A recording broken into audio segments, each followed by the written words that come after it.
And hello and welcome to everyone wherever you are. Good evening, good afternoon, good morning, or even good night to some of you. I know we've got people dialing in from not only all over the Indian Ocean, but also time zones further east and west from there as well. So we're really glad you can join us for what is in fact the inaugural IORA webinar. And we at the IORA Indian Ocean Blue Carbon Hub are really pleased to host this webinar. I'm not going to do very much talking right now. I'm going to hand over to our moderator. I just wanted to point out to you that we will have a question and answer session at the end of a set of presentations by the speakers, and you can use the Q&A box or Q&A button at the bottom of your screen if you're using a laptop to post your questions at any time during the conversation, and we will get to them at the end. So with that, I would like to hand over to our moderator, Dr. Andreas Hutahaean from the Coordinating Ministry for Maritime and Investment Affairs in Indonesia. A good colleague of mine, and thank you for hosting, and over to you, Andreas. Thank you, Matt.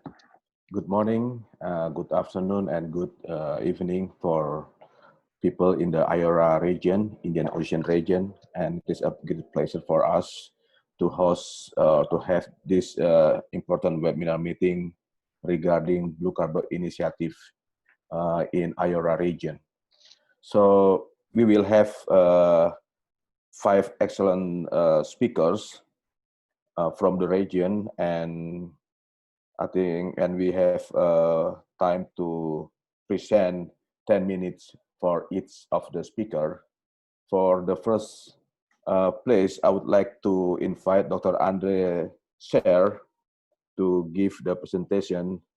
Andreas Hutahaean is he's the coordinator for the working group of Blue Economy under IORA, and he has been working over the last 25 years in Department of Environment, Forestry, Fisheries in the South Africa, and he has very lot of experience in the field of marines and coastal environment and policy development, and also has some experience with the ocean economy and so many things. I think we have more than 12 lists of the experience of the Andreas Hutahaean. So without any further comment, I would like to hand over to our first speaker, Andreas Hutahaean. Please, time is yours.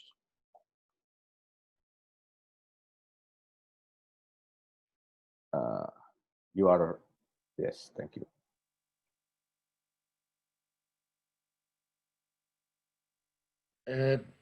Good morning to the moderator, Dr. Andreas Hutahaean, the fellow presenters, and all the participants. Please note it's Mr., not Doctor. But good morning, or good afternoon, or good evening to all. I really wish to extend my appreciation to the Indian Ocean Rim Association, IORA Secretariat, and the Indian Ocean Blue Carbon Hub for this arranging this webinar and the invitation to participate in this webinar in my capacity as the coordinator of the IORA Working Group on the Blue Economy. Now, this webinar could not have come at a more opportune time.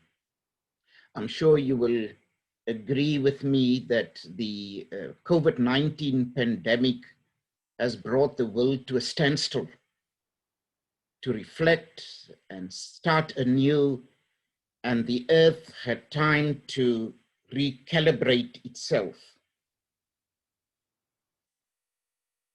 Maybe this was inevitable, and sometimes we have to be reminded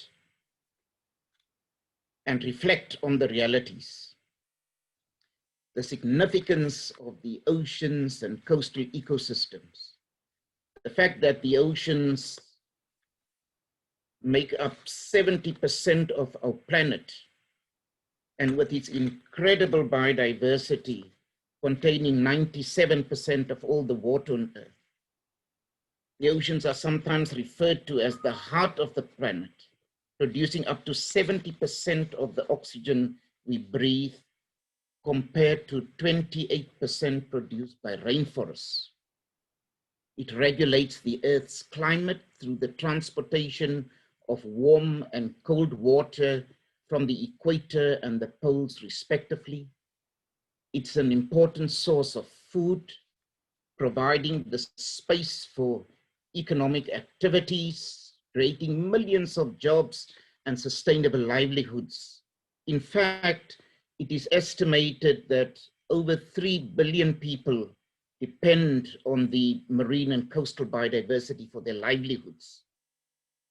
But we are also mindful of the threats to the ocean: climate change, ocean acidification, overfishing, illegal, unreported and unregulated fishing, marine pollution, environmental degradation, and the list goes on. These are but some of the threats. So the threats are transcended even to the coastal ecosystems, which are under tremendous pressure. These coastal ecosystems, including mangroves, the seagrasses, and tidal marshes, are critical to mitigating climate change impacts and improving human well-being. These ecosystems are the lifeline of communities. They serve as refuge and spawning grounds for juvenile fish, maintaining the water quality along the coast, and reducing the impact of storm surges. And we've seen that mangroves, for example, have demonstrated that it can reduce the impact of storm surges for up to 50%. So as the world became more industrialized, we've seen in our lifetime the impacts of climate change. Climate change is increasing and intensity of extreme weather events, such as heat waves, droughts, floods, and tropical storms, aggravating water management problems, reducing agricultural production and food security, increasing the health risks, damaging critical infrastructure, and interrupting the provision of basic services such as water and sanitation, education, energy, and transport. We've also seen over time the increase in greenhouse gases released into the atmosphere.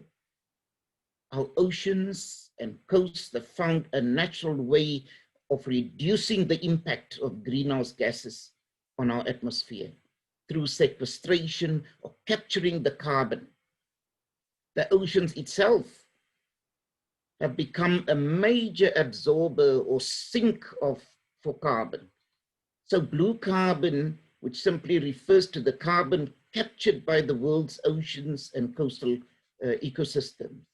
It is also well documented that seagrasses, mangroves, and salt marshes along our coasts capture the carbon from the atmosphere and oceans, and it stores it in the plants and their sediments, and acting as this carbon sink, even if at a faster rate than forests, storing it for millions of years. In fact, it was estimated that coastal ecosystems store 2 to 5 times more carbon and up to 10 times more than a tropical forest. Coastal ecosystems are some of the most carbon-rich ecosystems on Earth,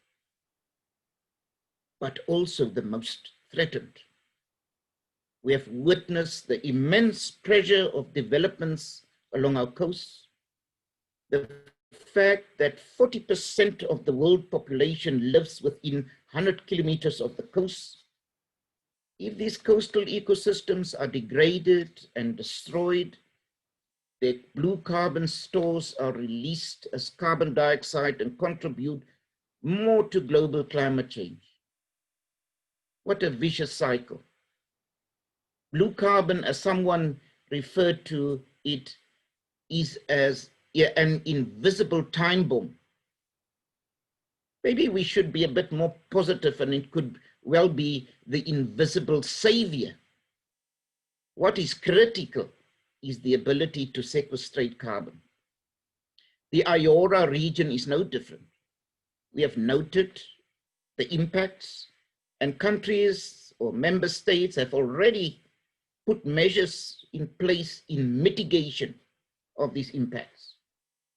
In our work plan for the working group on the blue economy, with the following thematic areas: fisheries and aquaculture, renewable ocean energy, seaports and shipping, seabed exploration and minerals, marine biotechnology, research and development, tourism, in particular coastal and marine tourism. We've included also climate change and marine pollution, amongst others. We've also included blue carbon initiatives to ensure that we address this as a collective in the region.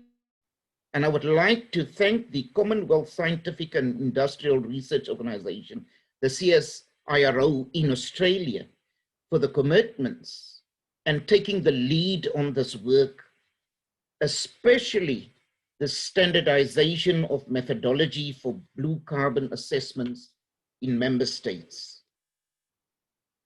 In conclusion, some thoughts on critical actions that we should be taking. We should be implementing a sustainable management regime and strong conservation efforts to protect the coastal and ocean ecosystems. We should build and strengthen the capacity of governments and communities. We should build a very solid scientific base of data and knowledge. And as governments, we need to ensure that we have the right policy, informed by science, and implement and act on it. We need to share best practices where it's available, and very, very critical, we need to build partnerships. We need a collective effort, and in my view, IORA certainly provides a platform for us to work together as a region. Thank you very much. Thank you, Mr. Andreas, for give us very sharp information that how you could how the importance of the coastal ecosystem, not only in the framework of the climate change, which is blue carbon, but also the other services in the region of IORA region. And also, you also stress the importance of the sustainability of the blue carbon ecosystem in related to the blue economy in general, something like that. And now we are come to the second speaker. We would like to invite Dr. Andreas Hutahaean. I think you know him very well. He's a director for the coastal research at the CSIRO Australia. Now he also served as the expert panel at the UN high-level panel for ocean sustainability, and also he wrote many papers or books. And also the important thing is the book about the coastal development and resilience blue paper. So I would like to give the floor to Andy, please. Thank you, Andreas.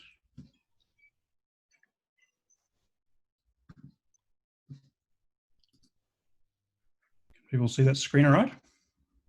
Not yet.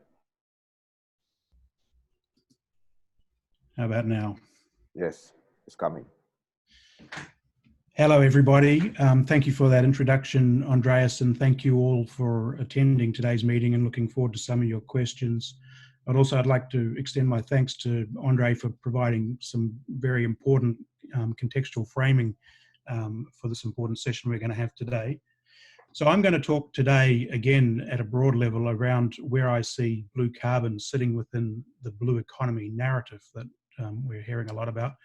I use the word narrative deliberately because I think it is an evolving paradigm and it is different for different countries and for different individuals. So let me step you through some of that and then come back to some of the opportunities I see around blue carbon and blue carbon ecosystems.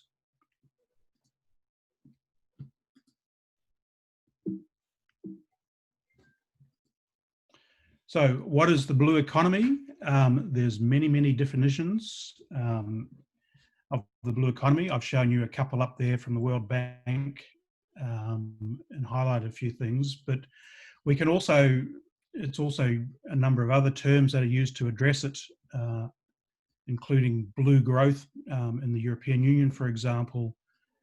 I'm just trying to get rid of some of this stuff here. How do I get rid of that? The ocean economy or the sustainable ocean economy, as we're hearing about, it's really comprised of what we might consider established sectors, such as the ones I'm showing you up here in the top, so aquaculture, marine, transport, coastal tourism, as well as a number of new, what we're calling emerging sectors. Some of those are the offshore wind energy and other renewables, but also coastal environmental protection. You'll see I've highlighted here is included as an emerging sector. And of course, as Andreas highlighted, there's a number of enablers we need in order for the blue economy to be successful. So in terms of the Indian Ocean blue economy, we know that as a percentage of world GDP, in the Indian Ocean, as terms of GDP, has actually increased from 6 to 8% over recent years. For different countries, shown in the left-hand panel here, countries are growing with different GDP rates. But across the entire region, then we see that it accounts for 40% of the world's cargo, 80% of the world's shipments, oil shipments, 13% of the world's wild-caught fish, and it has a population of $2.5 billion. The importance of the blue economy to the overall GDP of the national economy differs for different country, and here shown by year is the percentage for different countries. So we see Indonesia is about 19.5% in 2009, Mauritius just under 11%. Indonesia had actually grown to 26% by 2013. As Andre has highlighted, and I'm sure we're looking forward to other speakers are going to also highlight this, then in terms of blue carbon ecosystems, they're very significant in the Indian Ocean. They account for 68% of, how do I get rid of this thing?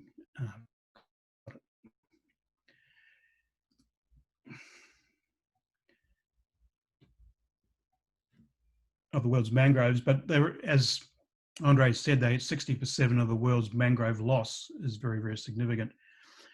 If we look at in the Western Indian Ocean, the actual value of, for a number of different countries showing you there from South Africa through to Comoros, then breaking that down into produced capital items versus intangible capital, so those things that we value but don't have a monetary value, versus natural capital, you'll see that wealth in the Indian Ocean, or at least those countries in the Indian Ocean, is based primarily on their natural capital, reinforcing the point that we really need to protect coastal ecosystems.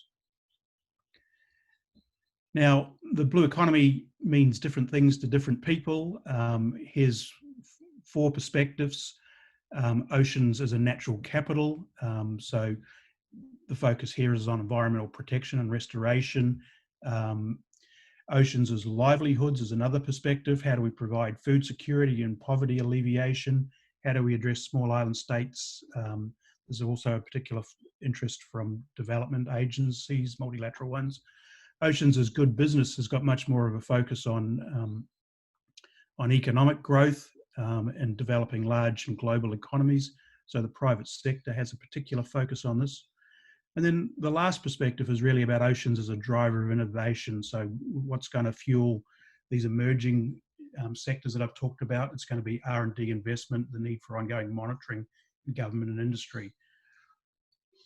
Some countries have a mix of all of those different discourses. Different countries are taking different approaches as they navigate their way and work out what's right for them in terms of a blue economy, and that's based on an assessment of what resources they have, their broader, geo-situational context, what enabling conditions they have present that allow them to develop their blue economies. So really, I want to leave you with the message that blue economy is a paradigm and a framework rather than a fixed set of definitions. I would say that it is evolutionary rather than revolutionary, and it crosses across concepts of ocean, green, circular economies. But really, given that the underpinning focus is around environmental and social sustainability as well as economic sustainability, that it's about how do we address this fundamental challenge of how do we do more with less. So to break some of those key elements of the blue economy down, I've shown them here on this graphic to break it down, but I really want to focus now on the upper two panels around protecting, restoring and sustaining healthy ecosystems, and how do we also use that to generate co-benefits in terms of sustainable, equitable economic benefit and inclusive growth. So there's a number of pillars and concepts and lots of tools that are out there now in terms of what the blue economy is. This is a particular graphic from the Africa Blue Economy Policy Handbook. It's a great graphic, I think, that really breaks down some of these pillars around different sustainabilities that I mentioned, different concepts, including ecosystem-based management, conservation for development. But you'll see here on the left-hand, on the outer panel on the left-hand side, blue carbon is recognised as a key tool and opportunity, and also healthy, resilient, productive marine environments are highlighted as an enabling and action for the blue economy. Of course, there's a strong alignment with sustainable development goals, and particularly with SDG 14, and I've highlighted some of those there in terms of protecting marine ecosystems, conserving greater percentages of coastal and marine areas, increasing economic benefits to small island states, helping small-scale fisheries. But of course, it also relates to a broader set of the SDG goals around poverty alleviation, food security, and the like. So really thinking about blue carbon ecosystems in the context of the blue economy, I would summarize it as being really four key mechanisms. Blue carbon as a mechanism to move towards low carbon economies, that Andre has already highlighted, and that's really through two opportunities. One, addressing at the national level our carbon inventory, so where different countries have committed to nationally determined contributions under the Paris UNFCCC convention, moving towards incorporating blue carbon into those national inventories. The other ones are market-based mechanisms that allow industries to offset carbon emissions to achieve carbon neutrality. In many businesses, you will see us setting targets of carbon neutrality by 2050, but really most of them have little idea how they're going to do that. The second mechanism is around creating more economic value. So we can value carbon as a commodity, and really that's how we, I think the key challenge is connecting the biology of blue carbon ecosystems through to some level of monetization. But I think the broader opportunity, in fact, is really around valuing all the other ecosystems that are provided by blue carbon ecosystems. An emerging part of this narrative and being highlighted at a number of different levels is as a prudential mechanism to manage climate risks. So as has been mentioned, blue carbon ecosystems provide 40 to 50% of coastal protection, or can attenuate wave action, for example. So increasingly they're being looked at in terms of nature-based investments and providing the incorporation of blue carbon ecosystems into next generation coastal infrastructure. The fourth and one of the most important areas, of course, is the contribution to people. So that can be in terms of provisions and goods of services to local communities, but it's also the creation of a wider set of livelihood opportunities, particularly in developing nations. So the examples of payment for ecosystem services, but increasingly ecosystem tourism. And as we contemplate building back better with COVID, then thinking about restoration opportunities. So just to briefly touch on a few of these, really at the national inventory level, as I've said, a lot of that is promulgated under the national determined contributions under the Paris Agreement.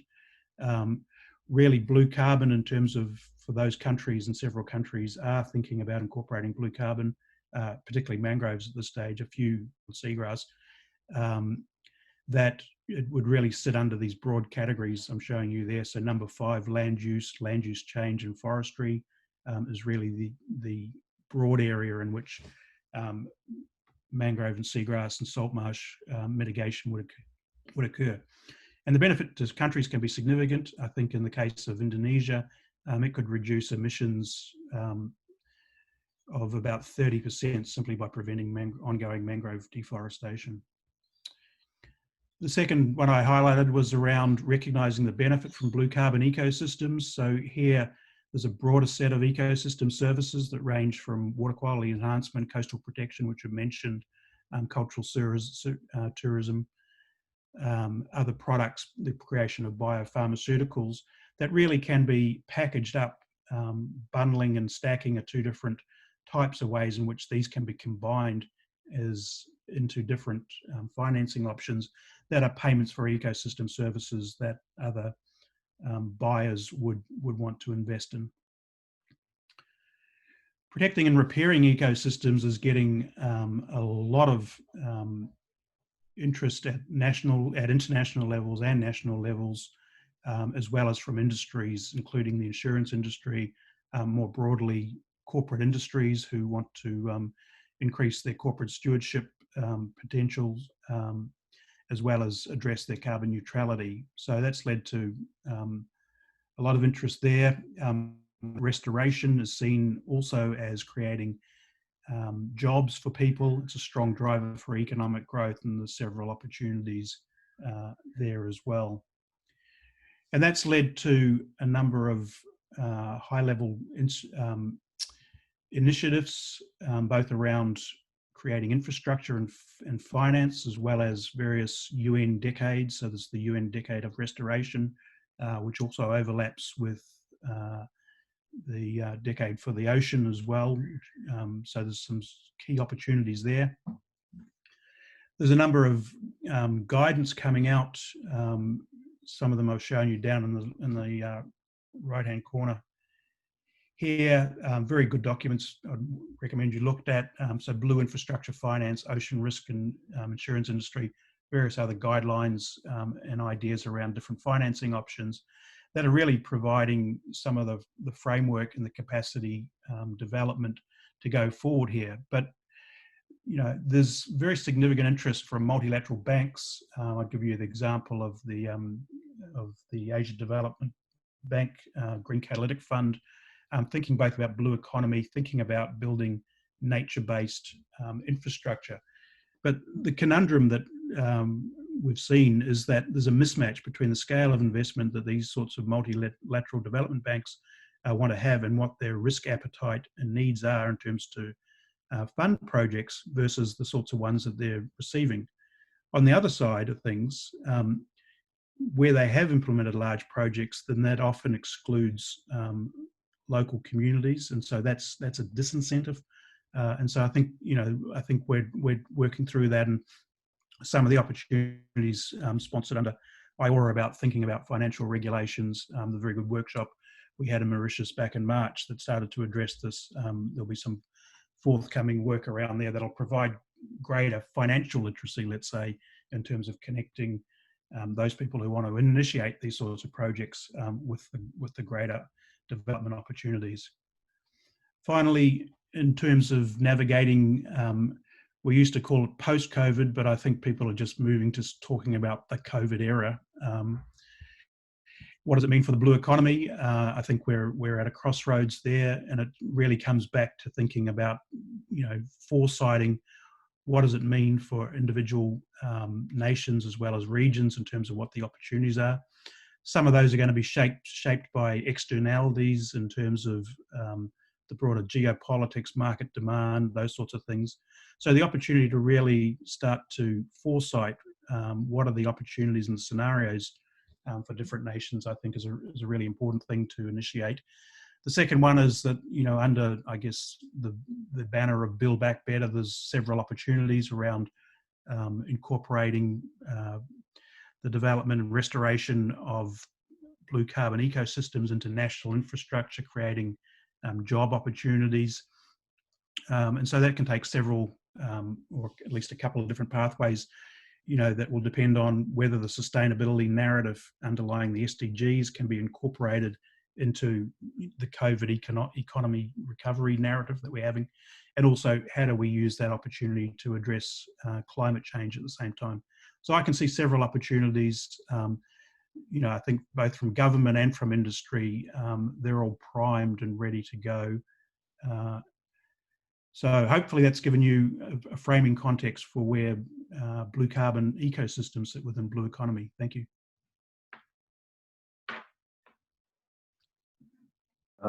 Thank you, Andy, for give us, I think you try to link blue carbon to blue economy, and I think it's very broad field, starting from the energy, and then you comes to the more about the ecosystem services, finance, infrastructure, and so on. And I think the important thing is, again, you are trying to link how the importance of the ecosystem in the framework of SDGs 14 in particular. So thank you, Andy, for your presentation. Now we are moved to the next speakers. To the participant, please, we have more speakers here will be present. But if you have any question, you can type on the Q&A on your right below. Just typing if you have any question, or just say hello, something like that. And now we are moved to the next speaker, Dr. Matt Vanderklift. He is a senior researcher from the CSIRO, Australia, and also the director of the Indian Ocean Blue Carbon Hub. Now he has, I think he have a background on marine biogeochemistry and ecology, and have studied more than 25 years on the coastal vegetation in many areas, including Indian Ocean, Mediterranean, Caribbean Sea, and so on. I think he also has some interest on policy and financial framework, and also a legal aspect of the blue carbon ecosystem. Now I would like to present Dr. Matt Vanderklift to give the presentation. Please, Matt. Thank you, Andreas. And so with Andre, Andy, and Andreas, 3 A's, I think we've had a triple A starting. So onto the Blue Carbon Hub, which is really picking up on the great introduction by Andre and Andreas about blue carbon as a central component of the blue economy, and picking up some of those themes. What is it that the Blue Carbon Hub is trying to do? Really, I want to go back to, I guess, a theme that Andre picked up on. The Indian Ocean is important. We all know that, but I guess one way of thinking about it is that there's 37%, give or take, of the world's people live around the Indian Ocean. But to put that in context, the Indian Ocean only has around about 13% of the world's coastline. So you're talking about a very high density of people, all of whom are relying, or many of whom are relying very significantly on the coastal resources. And fortunately, the Indian Ocean is blessed with abundant coastal resources. For example, IORA nations alone, as we've heard, have almost half of the world's mangroves. We also know that they've got substantial seagrass resources, substantial tidal marsh resources. We don't really know how much, because those are quite incompletely mapped. So any estimates that we come up with are really guesses. So those are great resources. We rely on them a lot. We rely on them to support food and livelihoods. Andre mentioned in the beginning, 3 billion or so people relying on these resources. They're super important in the Indian Ocean. For example, in Indonesia alone, more than 50% of the animal protein comes from seafood. So very important assets that we rely on for things like food. We also rely on them for coastal protection. The Indian Ocean is quite susceptible to things like hurricanes, cyclones, tsunamis, and these are our lines of first defense. They defend the assets, the sort of the infrastructure assets, the buildings that people live in, but also the lives of those people and their livelihoods. And then finally, they punch above their weight in terms of carbon storage and sequestration. This, as we've heard, is particularly important from a global climate change mitigation perspective. And because the Indian Ocean already punches above its weight in terms of its natural ecosystems, it has a potentially enormous role to play globally in contributing to climate change mitigation.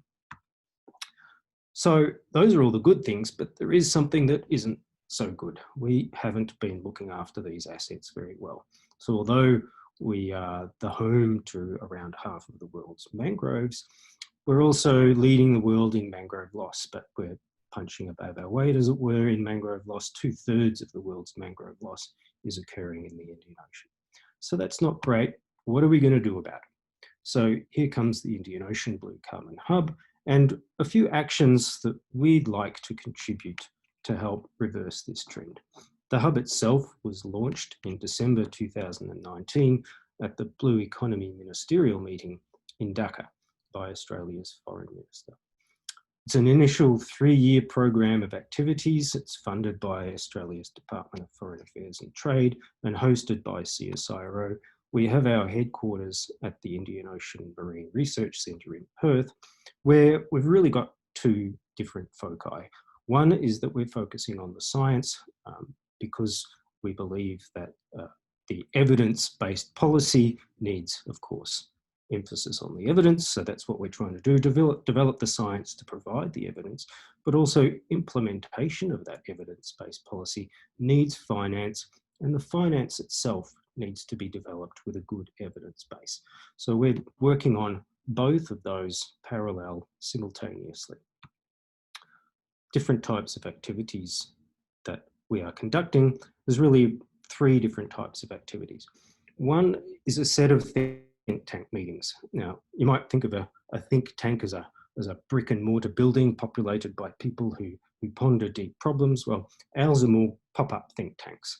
They're not confined to one place. We move around, and each meeting at each place is going to be focused on a particular area of urgent need. We had the first one this year, and our inaugural meeting was in Mauritius. We had it in February. It was the last time many of us travelled before borders were closed.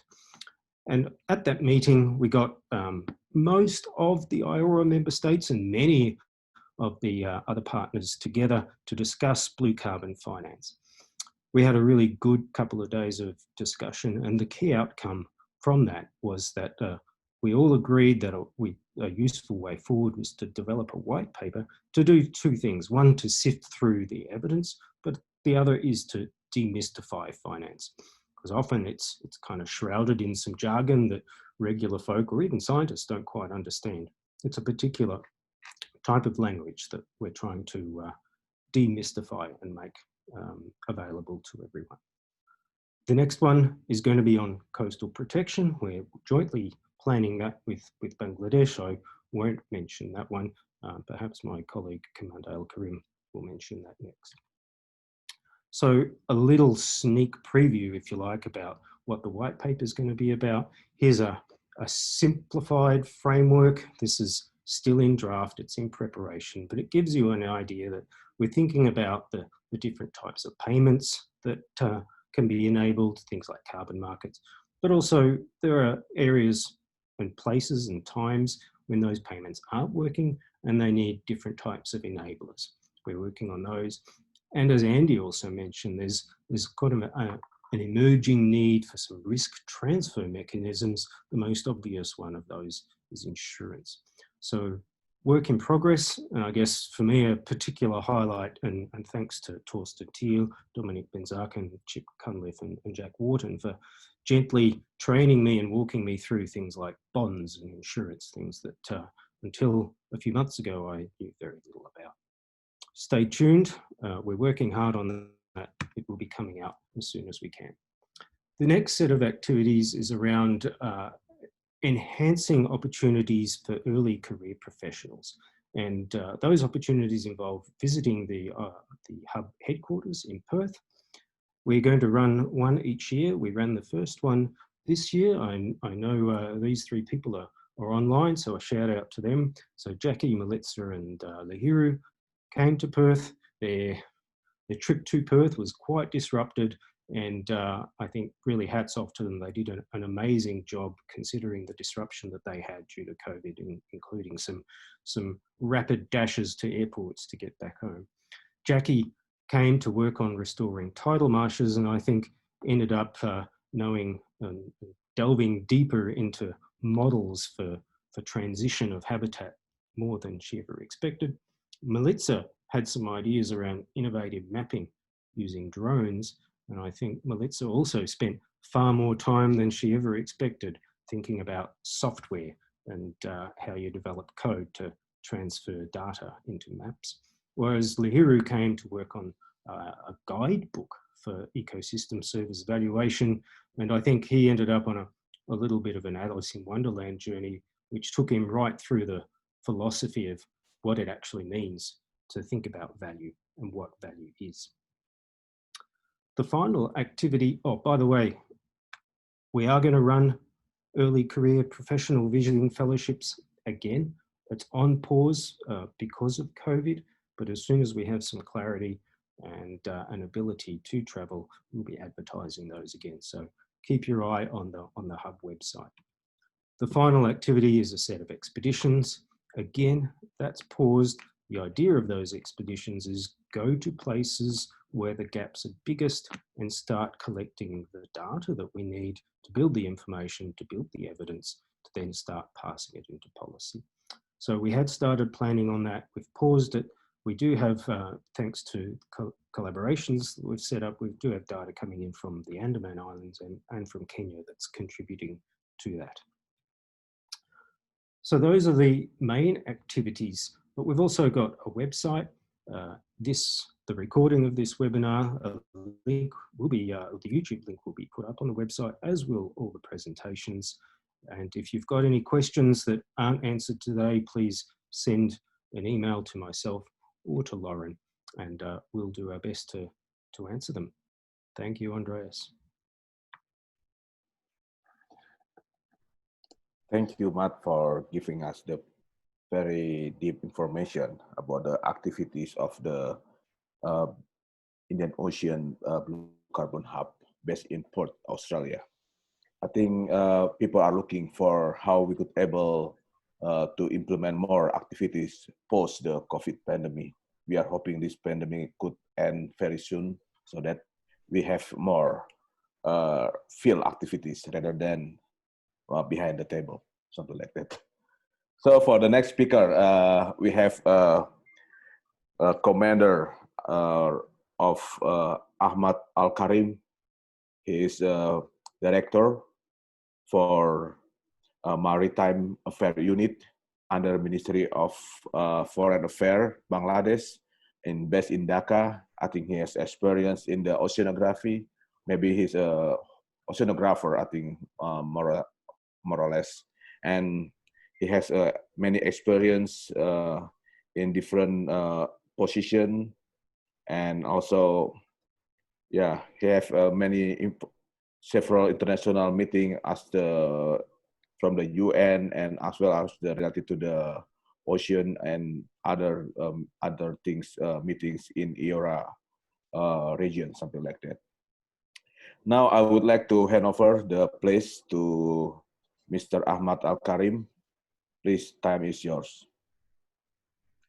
Thank you very much, Dr. Andreas, for saying a few good words about me.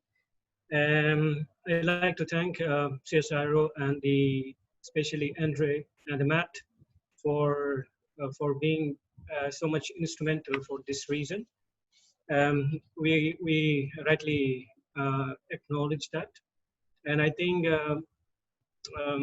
blue carbon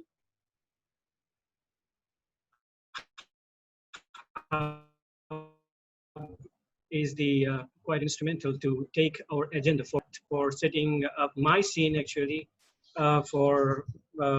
to take the discussion forward on the coastal protection and also how best we can do the restoration. We understand that restoration and coastal protection and stabilization could be very important in case of the resource management and the safety of the coastal populations. We have seen that our experience says that the adverse calamities such as the storms, tidal surges, which actually follows the storms, are doing an enormous devastation, which actually mangrove forest acts as a buffer.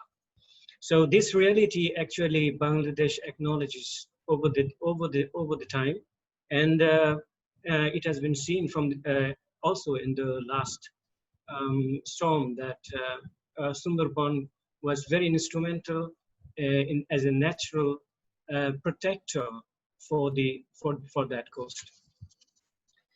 So it is very important and rightly underscored by Dr. Andre and both and Mark, then how best we can preserve those. So I think a systematic understanding of that ecosystem and value them, and I think it can be the understanding of science could be very instrumental to take it to make the policymakers understand. And I think these once these are acknowledged or endorsed by the government level, then it will be easy to implement those. Like it is for sure that everyone understands that this low carbon ecosystem is very important, and it is a great contributor to the climate change, also the food security, also the coastal protection, then the livelihood of the people, and it actually serves many, and it offers many ecosystem services. So having realized that realities, I think we have not to some extent done justice in preserving them widely. So I think if I talk about the even the restoration and the rare requirements, as I have mentioned that in the coastal belt, mangrove over the years has reduced, and especially following the storms. Most of the cases, those are not studied well, and they should come under study. There could be in a longer phase or longer term, and also in a shorter term, or we may term it as a dynamic monitoring. So monitoring of these mangrove ecosystem could be very instrumental, and this requirement are time and again addressed and pressed by media and everyone in this IOR. But in case of CSIRO and how best, depending on the as Stephen mentioned, that the IUCN has developed a paper that has actually gives some guideline about the scientific perspective or how best we can go. But in case of capacity building, and also to address in the national level and over the regional level, especially focusing on the IOR and the IOR member states, it could be CSIRO could be developing inlining a scientific method that actually will be very cheaper technology probably, or that could be a sustainable approach for availing by the developing states or the states or the member states of the IORA. In that very perspective, I think in case of dynamic monitoring, in case of the short term, that could be satellite monitoring. But it is also true that that the baseline study or baseline data will be required. From that baseline, how much it is lost after that natural calamities. So one of the cheaper option could be the satellite technology and how best we can develop that. That could be one way. Regarding the coastal protection and stabilization, we know that the hydrodynamics that actually is there in this basin scale is very erotic, and it actually causing the erosion and the accretion is a everyday phenomena. So, sorry, to understand how this dynamics actually affecting the coastal belt, where the accretion is actually happening and where the erosion is happening. So we require probably a quite long series data to develop a model. I think so far model is one of the cheaper option than cheaper tool to understand the science, then develop policies so that it actually goes with our requirement. And when we can develop a good model that will actually dictate us over a quite period of time, and we get some predictions from the models, and from those we'll understand the required science, and we will actually do the necessary interface from the science to the policy, so that these are quite effective and sustainable, and at the same time it is affordable. And here I think the CSIRO could be again instrumental to develop some mechanisms. So I will put some examples, like if we even actually think that we have from our experience, we have seen that the mangrove forests are very much actually capable of holding the soil, but at the same time unplanned plantation will not do. So we need to understand the coast, how actually it is behaving with the dynamics of the ocean. So if we see that 50 years of bathymetric data or the hydrographic data on those areas, and the wave height, the tidal ranges, and the that could be starting from the diurnal scale to a decadal scale at least. So from there, we will certainly able to understand that the mangrove forestation, if we do in today, the primary one, and after in a decadal scale, whether that will sustain or not. If we are not doing this study, or blindly we are utilizing this mangrove forest, then probably we might end up in such a way that this whole investment has been is of no use to some extent. So here my point is developing a model in this basin in the IORA would be very instrumental for the member states, and that will actually aid also the policymakers to take a scientific approach that will agree over the years, and the model could be the solution for that. I think my time, I think I have very close to my timing, but even though I will take 1 or 2 minutes to summarize, actually, I think we can put like this way, that we should have a substantive expected outcome that could encompass that, to develop the mechanism to model the coastal hydrodynamics and understand the future prospect of mangrove for the natural coastal protection and stabilization. That could be one. Second, it could be to develop mechanism to monitor the coastal mangrove forest and its ecosystem on long-term and short-term basis that I actually mentioned, and develop effective mangrove restoration policy and implementation.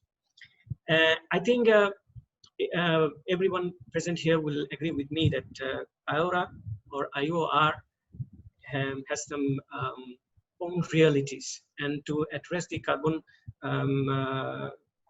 starting from the climate change or up to the policy level or the science, wherever we go, we require to understand the priority requirements, and then we address accordingly. And besides that, the member states has some agendas that the international instruments dictates to follow. So in that very perspective, the government or every member state has an obligations to comply with that. How best this science, the same effort we can aid the government to address those. I think the time has come to do that. To do it efficiently, I think it could be a good way to establish a subject expert group to understand the IORA realities, then especially to identify on the blue carbon potentials and plan the future course of action and develop mechanisms to share best practices and sustainable capacity building of the member states at the last. That could be very instrumental. I think with that, formally, my presentation will be over. But I will share one thing, one focus. We might say that as the Matt mentioned that the second think tank meeting on blue carbon is expected to be happening in Dhaka. From the earlier plan, it was there in the last December, but unfortunately, due to COVID situation, our finger is crossed. But yet we are hopeful that we will make it because we need to make it actually to take the initiative of the blue carbon forward.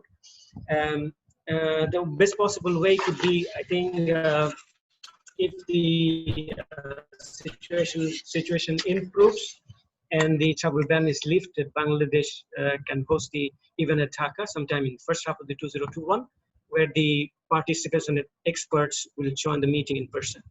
And as planned, the CSIRO, Australia will support Bangladesh as co-host.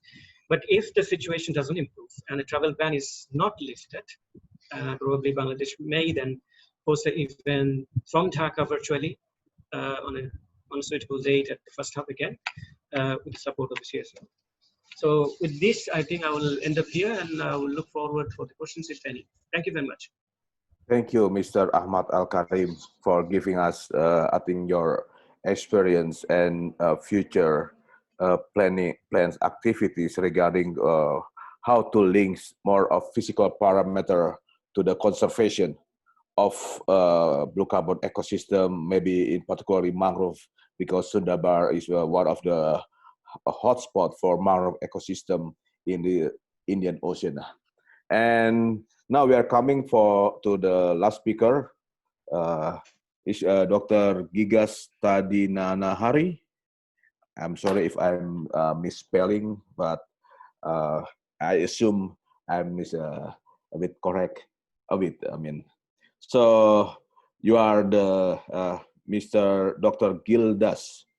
Karim is a lecturer at the Institute Heliotic at the Science Marines of the University of Toliara in Madagascar. And he now is the member of the expert under UNEP for Nairobi Convention Task Force under WIOPSAP project, and has many experience in the field of ocean, and also some experience not only in terms of the science, but also have experience more tourist industry and economic activities. I think I would like to give the floor to Dr. Gildas to present what is your presentation this morning or afternoon. Please, Dr. Gildas. Thank you very much, Dr. Andreas, for giving me the floor. And yeah, my colleagues have already presented a lot of details about blue carbon and blue economy, so I will directly share information and experiences from Madagascar, given especially after the blue carbon workshop that had been held here in Toliara in 2019. So quick, my presentation will be starting with a quick reminder of the blue carbon workshop, followed by the actions about policy and governance, and I will talk more about blue carbon research activities, especially on mangroves and seagrass, and finally on perspectives about that. So thanks to IORA, we have organized with CSIRO also a blue carbon workshop in 2019 on improving knowledge for research on blue carbon in the Western Indian Ocean, focus on seagrass and mangrove ecosystems. So it was held here in Toliara on May, and 13 member states of the IORA participated to that very first blue carbon workshop. And we have, there was the main outputs and outcomes was, published under a review paper published by the colleagues Matt and Daniel and Andy Steven. You can download this article as showed on the slide. But the main objective of that workshop was to understand the challenges, to know how to handle the problems in terms of strategy and methodology, but also we aimed at doing some field works and lab works to confirm the skills received by the participants. We also aimed at performing research, PhD research on mangroves and seagrass after that workshop, and I'm going to talk on it a little bit more after. So about policy and governance, Madagascar is reinforced. Gildas, sorry? Do you want us to show your slides, because they're not coming up on my screen? Oh, sorry.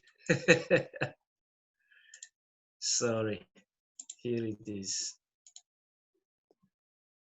You have it? Can you see it? Coming, there we go. Yes, thank you. Okay, great, thank you. So, Madagascar is reinforcing its blue economy related policy and activities, especially after that workshop that we organized last year. And a national committee of the blue economy is being established at a very high level at the presidency of the country and the ministries. We also have the Ministry of Agriculture and Fisheries also have a directorate in charge of the sea and blue economy. And the Ministry of Environment also has another department in charge of the green and blue economy. Of course, the Ministry of Foreign Affairs, which have a services in charge of the blue economy, especially relating to the IORA activities. So as you see, there are lots of structures that have to be reorganized within the Madagascar government, but it is being established currently. Now, sorry, on blue carbon is working. Okay, here we are.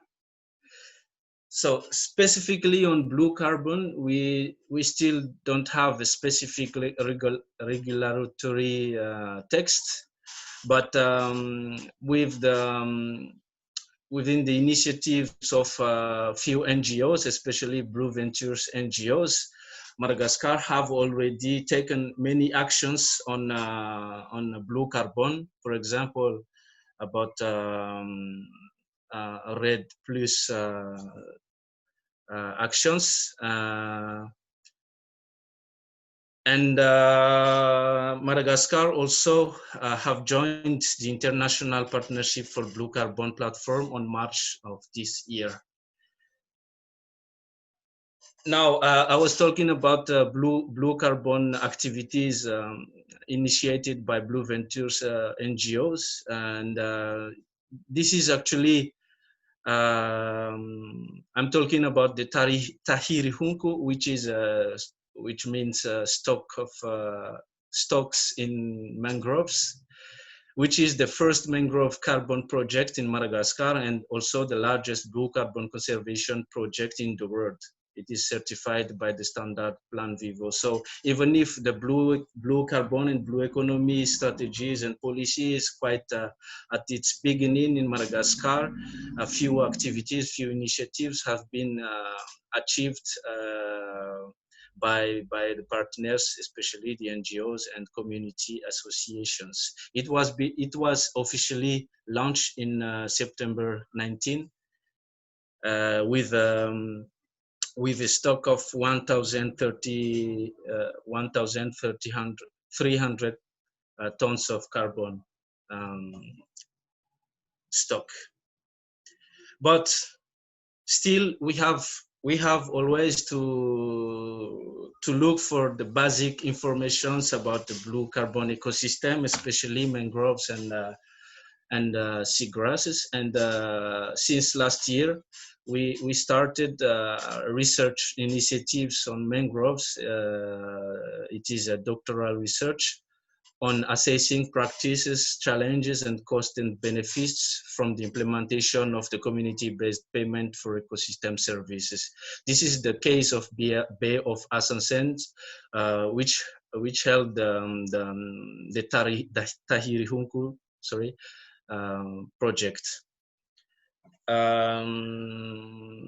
So this project is supported, of course, by Blue Ventures and WEOMSA, but and of course IHSM as IHSM, which is the Fishery and Marine Science Institute of Madagascar, which is the main and the only research and academic research on marine science in Madagascar. The objective of that research is to find out if the payment for ecosystem service scheme based on the carbon credits could be effective. Have been, well, first, there are 4 specific objectives of this research, for which 2 are already, let's say, finished.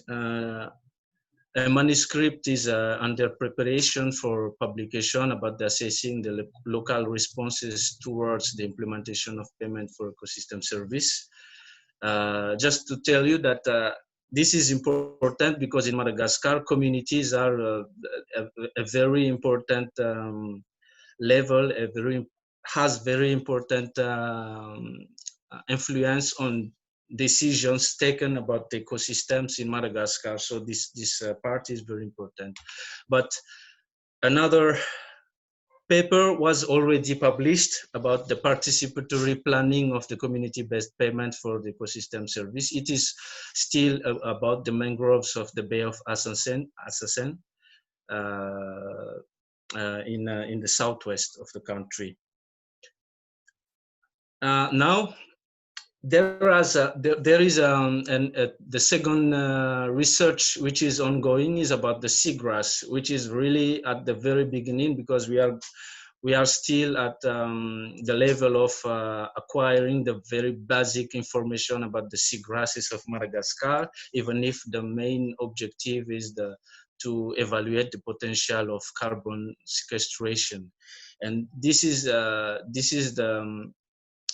research is one of the main outputs of the Blue Carbon Workshop with the support of CSIRO from my colleagues Matt and Andy here. And yeah, as I said, the objective is really to deepen knowledge about the seagrass beds in Madagascar in order to adapt a sustainable management and conservation strategy. It has also, let me skip this one.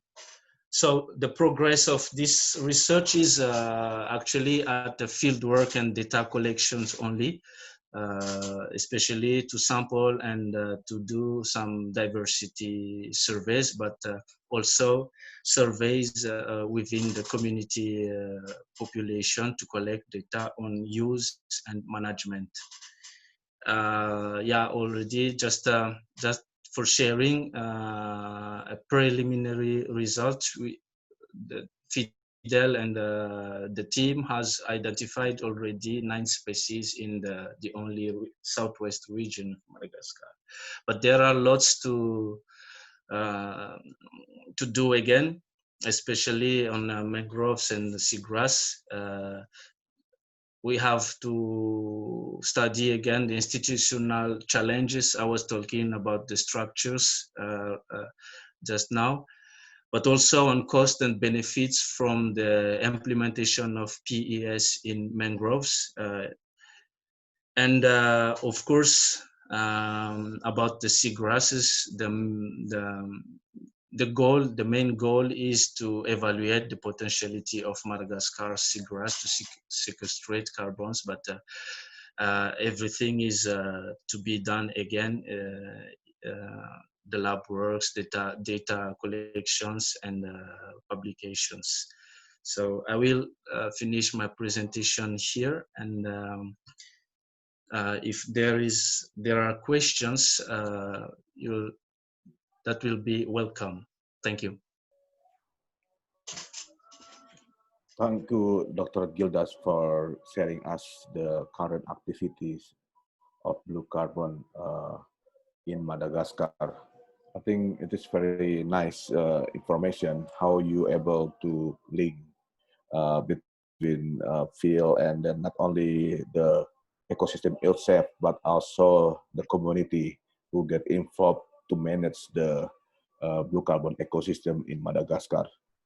And here we have several questions. We now comes to Q&A. I think we have not very long time here, but I think it is very difficult to choose which one. And I starting to one question for the IORA. I think this is for Matt or Andy. Does IORA has any plan to support blue carbon project in the region, something like that?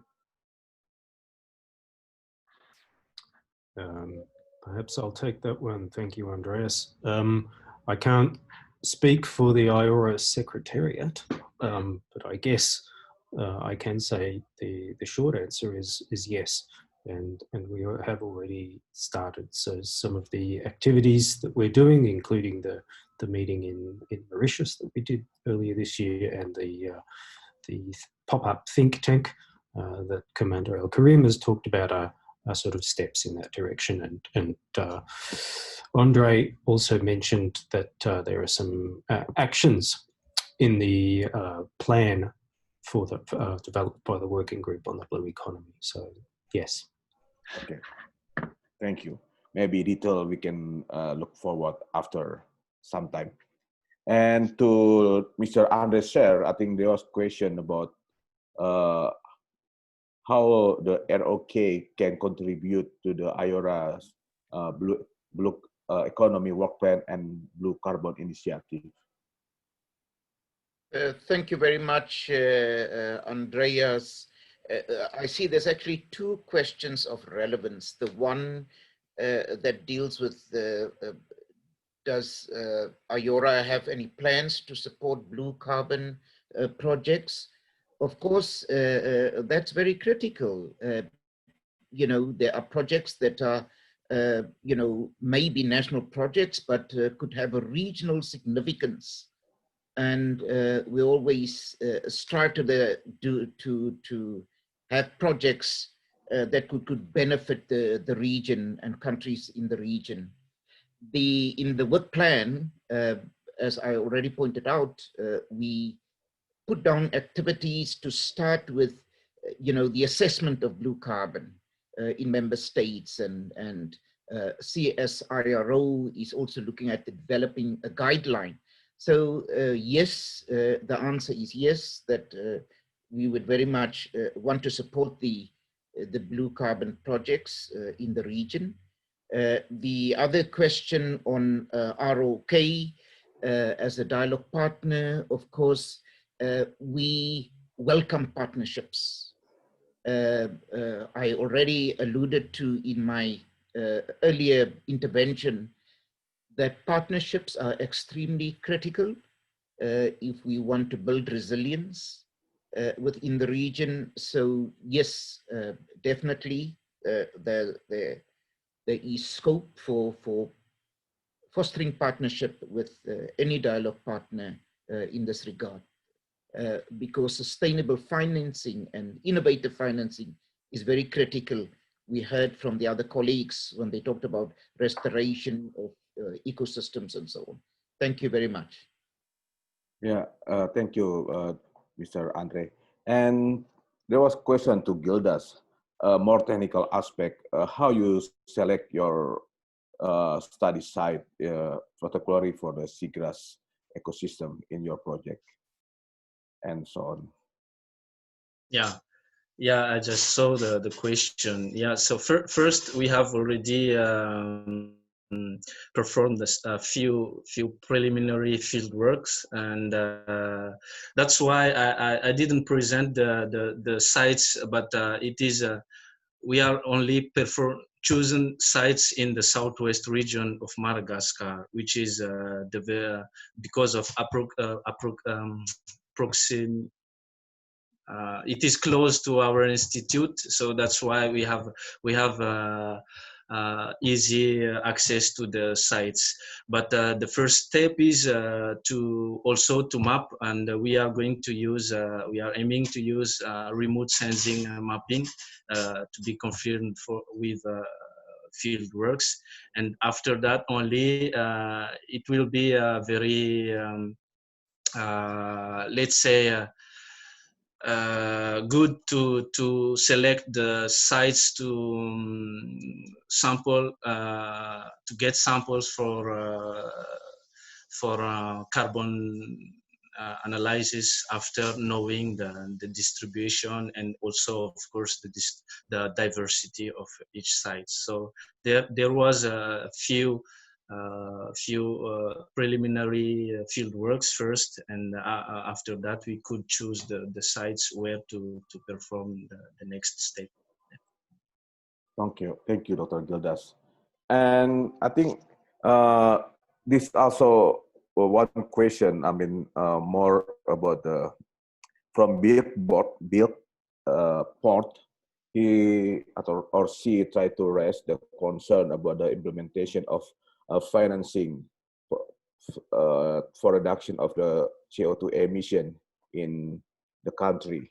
So he concerned about the investing in the aspect of blue carbon and whether investment return will be purely financial or whether it will be return or include in other form of the return, something like that. Maybe this question to Andy, Steve, maybe you can have some comment on this issue. Thanks, Andreas. I'm not sure of the country that this is from, so it's a little hard to say, but as I understand the question, the concern is investing in aspects of blue carbon and whether the investment return will be purely financial or whether it will include other forms of return. I would say that depending on the mechanisms you have, that a broader set of ecosystem services rather than the creation of only relying on the carbon sequestration potential is going to provide you a greater amount of return. And it's also recognition that it's not just about the value is not just in terms of money terms, but in terms of the other benefits that communities in particular receive in terms of livelihoods, in terms of coastal protection. A lot of those are actually avoided costs rather than real costs. So it's about putting in place things that prevent other things happening. So they're considered to be intangible costs. They're harder to value, but a lot of the work that was being talked about by the commander and others around starting to put a value, for example, around coastal protection or fisheries are other examples of the sorts of greater valuation of these services that we need. Thank you, Andy.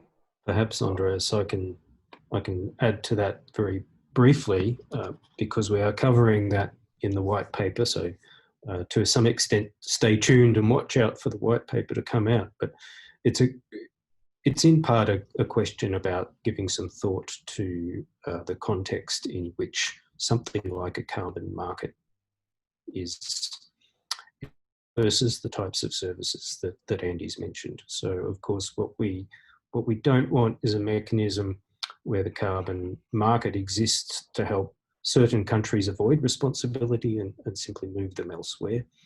What we want is to have that market mechanism act according to principles which empower other countries to invest, to restore and protect the systems that provide the services that Andy's mentioned. So we are giving quite some thought to that.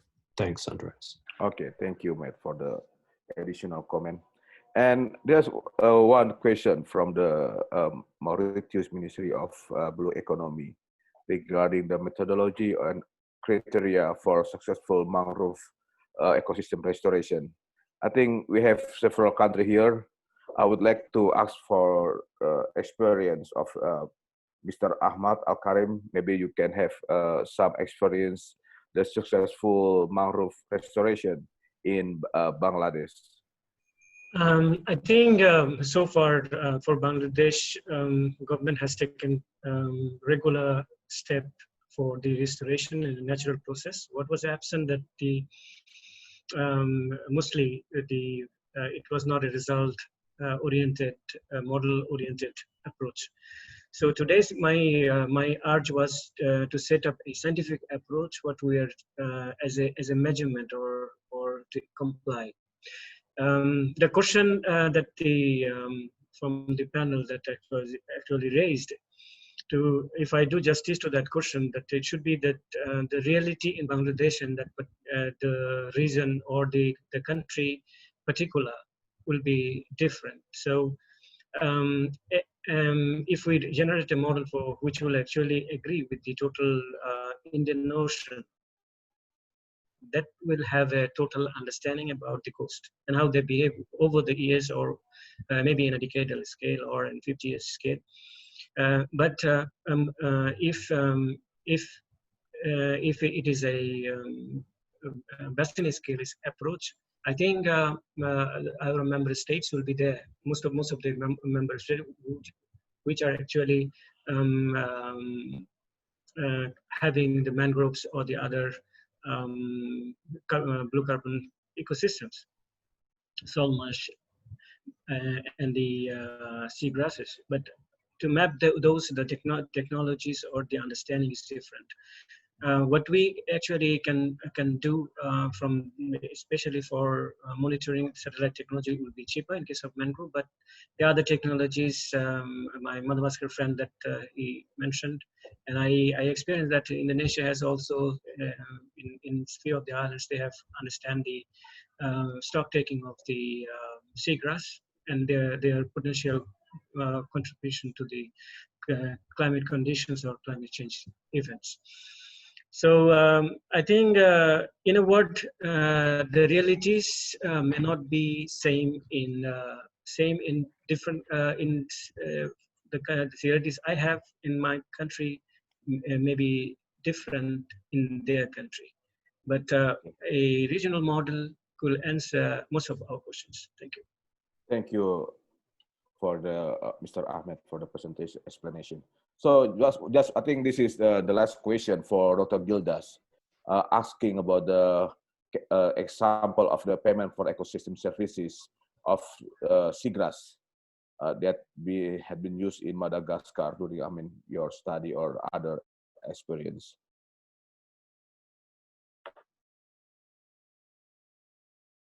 Your mic is on. Sorry. Okay. Yes. Yeah. For now, the only example we have is the payment for ecosystem service about the mangroves of Bay of Ascension, which is about. I'm looking for the slide. Where is it? Yeah, which is called Tahiri Hunku. It is certified by Standard Plan Vivo, But for further information, I think I can give you my address email, or better, the address email of the main responsible of this part of the program, so that you can get Miss Lalau, who is also within the participant of the present webinar. So I can give that email too.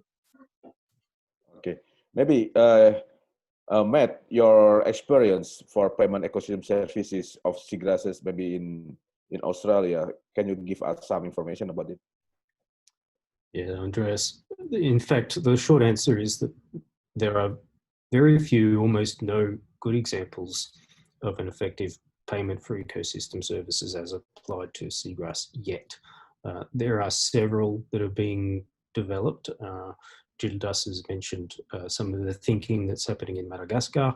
Also, there's been some thinking in Gazi Bay in Kenya, and some of our Kenyan friends have written about that.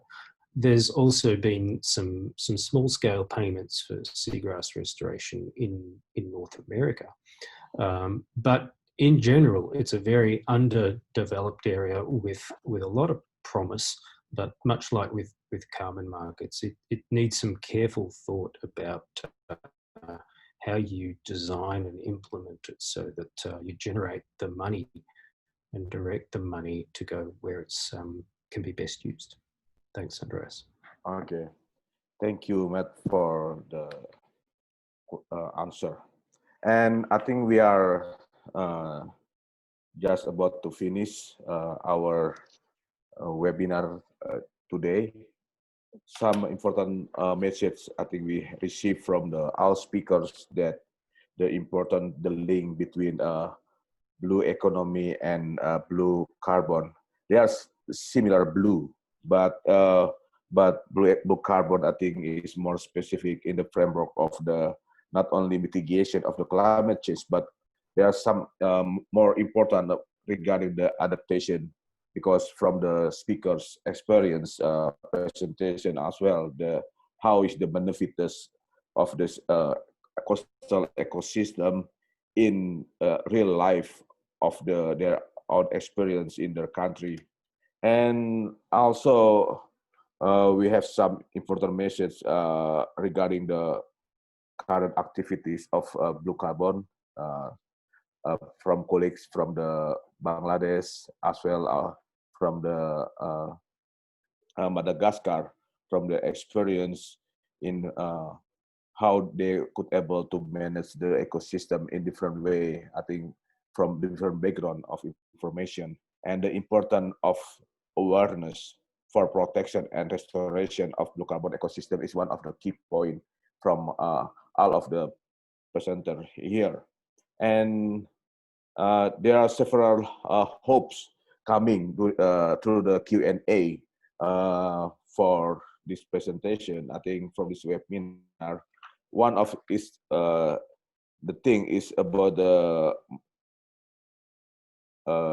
maybe someone asking about the more about scientific association or collaboration for doing blue carbon in the region of the IORA, and also more activities regarding the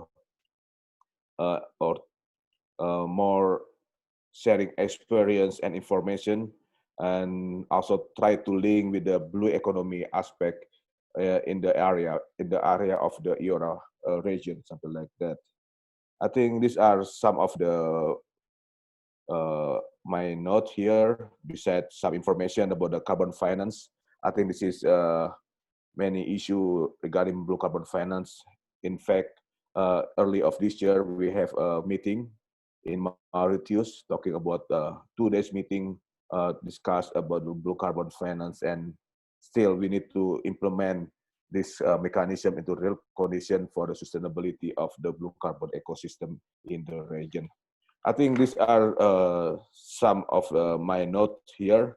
And again, I would like to thanks to the all speakers and also to the technician here, the Mark, for arranging this webinar, and hoping, I think there will be the next webinar under the IORA. And then I think we will hand over to Matt for next session. Thank you, Matt. Thank you, Andreas, for skillful moderation of the conversation, as always. So all that remains for me is to once again thank all the speakers for excellent presentations. Thank all the participants for your excellent questions. I know that we didn't get to all of the questions. If you recorded our email addresses, please feel free to send us your questions. We'll do our very best to answer them. We look forward to continuing to provide a service to IORA, to the member states of IORA, and to the Indian Ocean in general. And so to all of our friends and colleagues online, many of the names I recognized, and greetings to you all. Enjoy what remains of your day, or in the case of those further east to us, enjoy what remains of your evening. Thank you and goodbye. Thank you. See you later. Thank you very much.